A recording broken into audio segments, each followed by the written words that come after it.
President Biden is considering sending troops to Eastern Europe in an attempt to shore up NATO allies as fears about a potential Russian invasion into Ukraine grow. Now, the president met virtually with European leaders today to discuss their options.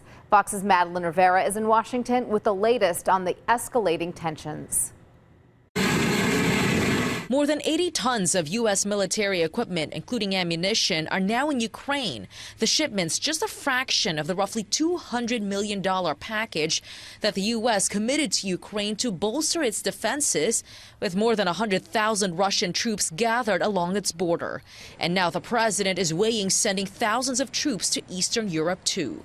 We've never ruled out the option of providing additional assistance in advance of an invasion. On Monday, the president spoke with European leaders about the escalating tensions. It comes after a working weekend at Camp David, where he was briefed by his national security advisors about a range of options to deter Russia from invading Ukraine.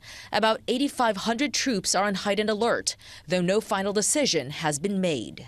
The Secretary wants us postured to be ready for any other contingencies as well, but the bulk of them are aligned for the NATO response force. The State Department is ordering some U.S. Embassy employees and all of their family members in Kiev to leave. NATO is also taking action, sending more ships and fighter jets to Eastern Europe. We will always do what is necessary to protect and defend all our allies.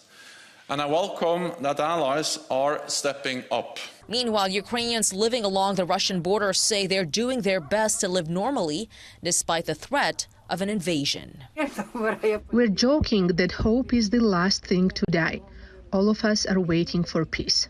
Other U.S. allies like the U.K., Germany, and Australia are also withdrawing family members of staff from embassies in Ukraine, measures that Ukraine has described as premature.